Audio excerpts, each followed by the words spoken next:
जय श्री कृष्णा दोस्तों। उम्मीद है आप सभी बहुत बहुत अच्छे होंगे। आपके घर में, परिवार में, सभी में बहुत अच्छे होंगे। और जैसा कि आपको सभी को मालूम है, अक्षय तृतीया आ रही है, तो मैंने सोचा क्यों ना अक्षय तृतीया के बारे में कुछ बात कर ली जाए।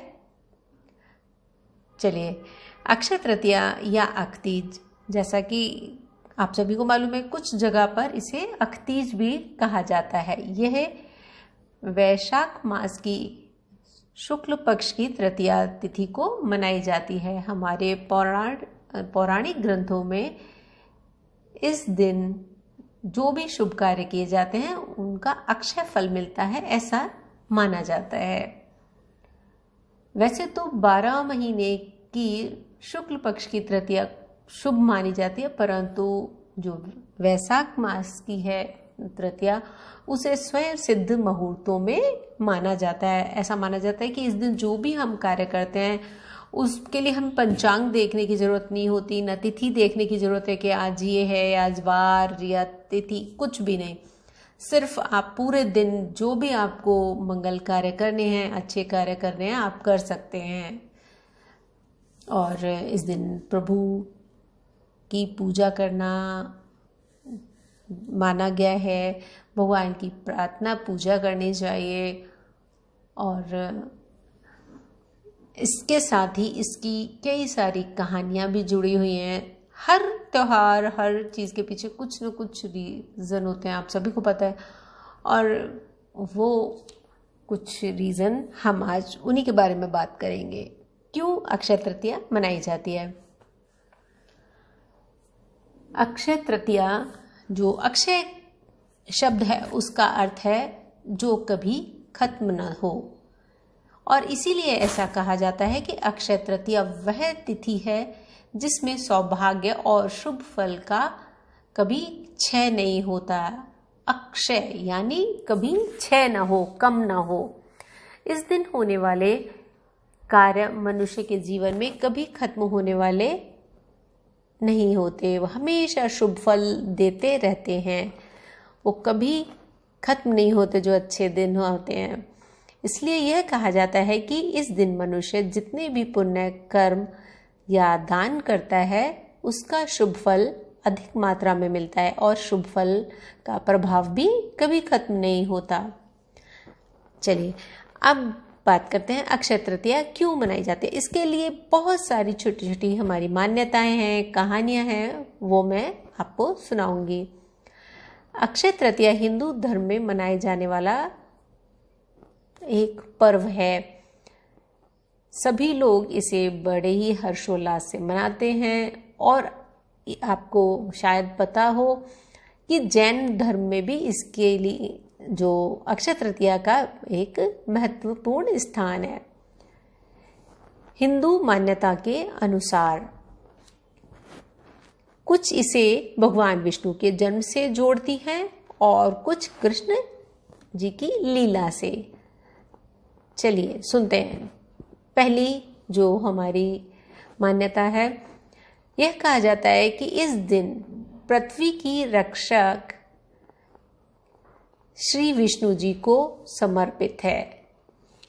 जो यह कहा जाता है कि ये जो दिन है, हमारी पृथ्वी के रक्षक हैं भगवान श्री विष्णु, उनको समर्पित है।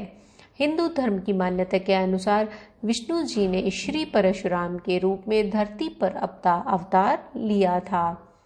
इस दिन परशुराम के रूप में विष्णु जी 6वीं बार धरती पर अवतरित हुए थे, और इसलिए यह दिन परशुराम के जन्म दिवस के रूप में भी मनाया जाता है।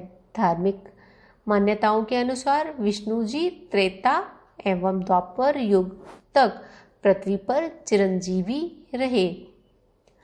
परशुराम सप्तऋषि में से एक ऋषि जमदग्नि तथा रेणुका के पुत्र थे। यह ब्राह्मण कुल में जन्मे, और इसीलिए अक्षय तृतीया तथा परशुराम जयंती को सभी हिंदू बड़े धूमधाम से मनाते हैं।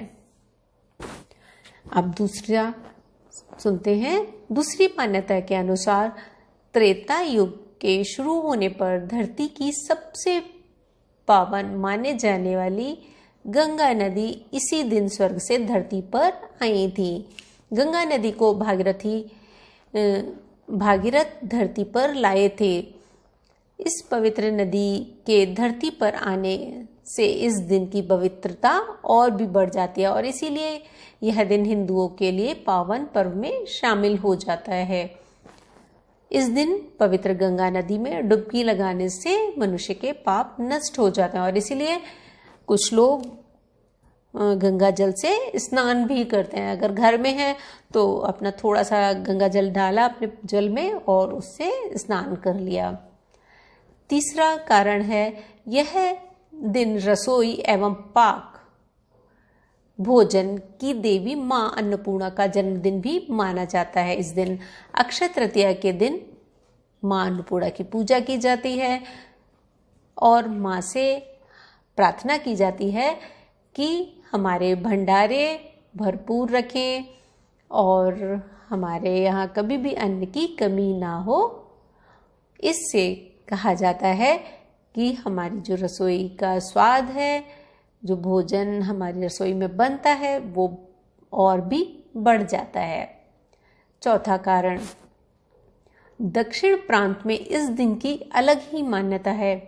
उनके अनुसार इस दिन कुबेर ने शिवपुरम नामक जगह पर शिव की आराधना कर उन्हें प्रसन्न किया था। कुबेर की तपस्या से प्रसन्न होकर शिवजी ने कुबेर से वर मांगने को कहा। कुबेर ने अपना धन एवं संपत्ति लक्ष्मी जी से पुनः प्राप्त करने का वर मांगा। तभी शंकर जी ने कहा कुबेर को कि आप लक्ष्मी की पूजा करें। इसलिए तब से लेकर आज तक अक्षय तृतीया पर लक्ष्मी जी की पूजा की जाती है। लक्ष्मी विष्णु जी की पत्नी है, इसलिए लक्ष्मी जी के पूजन से पहले भगवान विष्णु की पूजा भी की जाती है। दक्षिण में इस दिन लक्ष्मी यंत्रम की पूजा की जाती है, जिसमें भगवान श्री विष्णु और लक्ष्मी जी के साथ हैं। साथ ही कुबेर का चित्र भी रहता है। पांचवा कारण जानते हैं, अक्षय तृतीया के दिन ही महर्षि वेदव्यास ने महाभारत लिखना आरंभ किया था। इसी दिन महाभारत के युधिष्ठिर को अक्षय पात्र की प्राप्ति हुई थी। इस अक्षय पात्र की विशेषता थी कि इसमें कभी भोजन समाप्त नहीं होता था। इस पात्र से युधिष्ठिर अपने राज्य के निर्धन एवं भूखे लोगों को भोजन देकर उनकी सहायता किया करते थे। इसी मान्यता के आधार पर इस दिन किए जाने वाले दान पुण्य भी अक्षय रहते हैं और उनको माना जाता है कि वो कभी समाप्त नहीं होते। नंबर 6, महाभारत में अक्षय तृतीया की एक और कथा प्रचलित है। इसी दिन दुशासन ने द्रौपदी का चीरहरण किया था और द्रौपदी के इस चीरहरण के समय उनकी लाज बचाने के लिए भगवान श्री कृष्ण ने कभी ना खत्म होने वाली साड़ी का दान दिया था, इसीलिए अक्षय हो गई वो। अब नंबर 7 पर आते हैं। अक्षय तृतीया के पीछे हिंदुओं की एक और रोचक मान्यता है कि जब श्री कृष्ण ने धरती पर जन्म लिया था तो अक्षय तृतीया के दिन उनके निर्धन मित्र सुदामा, जैसा आप सभी को पता है कि सुदामा जी उनके मित्र थे, और जो सुदामा जी थे वो कृष्ण से मिलने के लिए इसी दिन गए थे। सुदामा के पास कृष्ण को देने के लिए सिर्फ 4 चावल के दाने थे। वहीं सुदामा ने कृष्ण के चरणों में समर्पित कर दिए वो दाने, परंतु अपने मित्र और सभी के हृदय की बातों को जानने वाले श्री भगवान ने सब कुछ समझ लिया था और उन्होंने सुदामा की निर्धनता को दूर करते हुए उनकी झोपड़ी को महल में परिवर्तित कर दिया और उससे सभी सुविधाओं से संपन्न बना दिया। तब से अक्षय तृतीया पर किए गए दान का महत्व और बढ़ गया। नंबर 8, भारत में उड़ीसा में अक्षय तृतीया का दिन किसानों के लिए शुभ माना जाता है। इस दिन से ही यहाँ के किसान अपने खेत को जोतना शुरू कर देते हैं।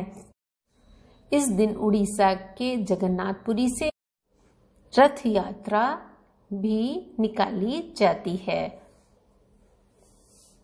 नंबर 9, अलग अलग प्रांत में इस दिन अपना अलग अलग महत्व है इस दिन का।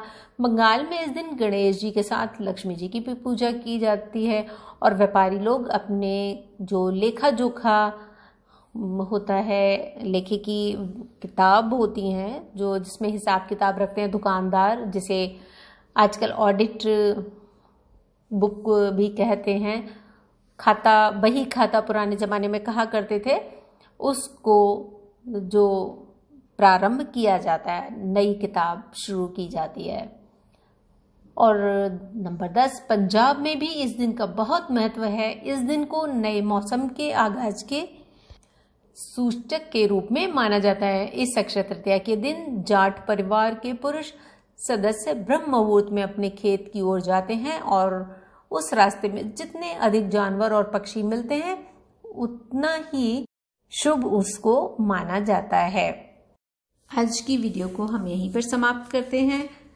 अगली वीडियो में हम आपको बताएंगे कि अक्षय तृतीया का क्या महत्व है और जैन जो लोग हैं वो अक्षय तृतीया को क्यों मनाते हैं, उनके लिए क्या महत्व है, और अक्षय तृतीया की कहानी जो अक्षय तृतीया से जुड़ी हुई है। और एक और जानकारी हम देंगे कि जिन लोगों के पास सोना चांदी नहीं खरीदने के लिए पैसा है या उस समय नई परिस्थितियां होती हैं तो वो क्या चीजें खरीद सकते हैं। अगली वीडियो में जानते हैं, जरूर सुनिएगा। जय श्री कृष्णा, राधे राधे। जय श्री कृष्णा दोस्तों, उम्मीद है आप सभी